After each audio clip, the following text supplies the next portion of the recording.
والله العظيم حرام عليك، والله العظيم حرام عليك يجيك تحويل خاطئ يا ناس بنكك وما ترجعوا القروش لأهلها. يعني الزول بيكون تعبان يا جماعة، ولو كانت 10 جنيه أو 10,000 أو أيا كان الرقم، أيا كان الرقم يا جماعة. مفروض نحن عندنا صفات يا جماعة، والله العظيم الشعب السوداني عنده صفات في العالم كله ما بتلقاها. صفات العالم ذاته بيحسدنا على الصفات دي يا جماعة.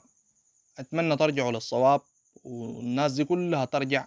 أنه أي تحويل خاطئ يا جماعة اتشجعوا ورجعوا للناس قروجها. والله العظيم هذا الفيديو ما عملناه والمقصد فيه إلا كل خير، والذي بعث محمدا بالحق نبيا. معاكم الأخ محمد الفاتح، ووكيل لشركة الياسين التعليمية بقبرص. والليلة يوم بتاريخ 2 أكتوبر جاءت تحويلة خاطئة. هذه التحويلة نخش معاكم سوا عشان ذات الناس حتى اللي بتجون تحويلات خاطئة وما عارفين يخشوا على كيف وكده، برضو الناس تاخدها كفيديو توعوي وفيديو تعليمي في نفس الوقت إن شاء الله. نخش فوق على الإشعارات على يدك اليمين، خش على الإشعارات. بس الشبكة تكون كويسة إن شاء الله. بعد ما تخش على الإشعار بتلقى بيجيب لك الكلام ده كله، هتدوس الخضرة وتعمل موافق. تمام. بس يا جماعة الشبكة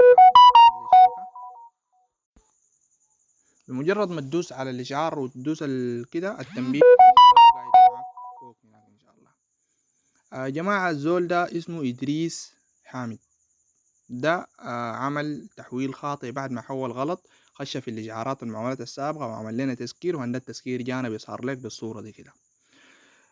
بالنسبة للناس اللي ممكن تشكك برضو، إدريس حامد يا جماعة والله ثم والله ثم والله لا نعرفه لا بيعرفنا.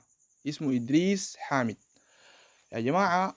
التحويلات الخاطئة دي الناس اللي بيحولوا غلط دول والله العظيم بيكونوا مضغوطين ضغط حياة، والذي بعث محمد بالحق نبي. الزول ده بيكون مضغوط ضغط حياة والقروش حقته، والزول ده يعني بيكون لما انعمل يكون غير رقم بس في الحساب.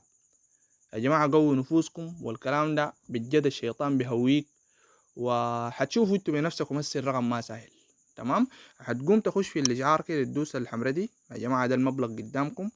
الزول ده محول مليار إلا 300. اسمه إدريس حامد، لا نعرفه لا بيعرفنا.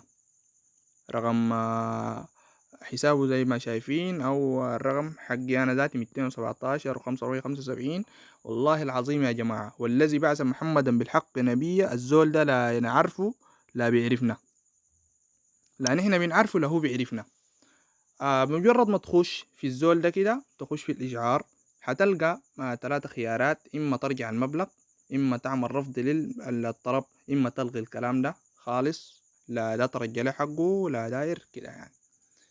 نسأل الله سبحانه وتعالى أن يوفق كل من يجيه إشعار خاطئ. يا جماعة انتبهوا، يعني الزول ده لو ما قدر يرجع حقه ربنا قاعد يعني في يوم قيامة وفي يوم حساب، والناس دي تعمل حسابها جيدا. نكرر تاني أنه والله العظيم هذا الفيديو أو هذا المقطع ما عملناه إلا للتوضيح، وما عملناه إلا من جهة تعليمية للناس يتعلموا.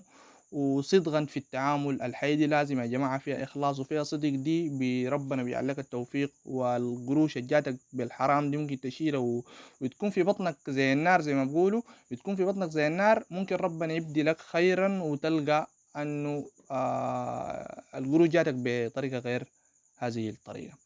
نحن حاليا عملنا الفيديو ده حينتشر، وما محتاجين والله العظيم من الزول اللي حنرجع له قروش، ما محتاجين منه لا يدينا لا ما يدينا ولا عمولة ولا أيا كان. نسأل الله سبحانه وتعالى التوفيق ونحسبه ولا نريد الشكر إلا من رب العالمين إن شاء الله تعالى.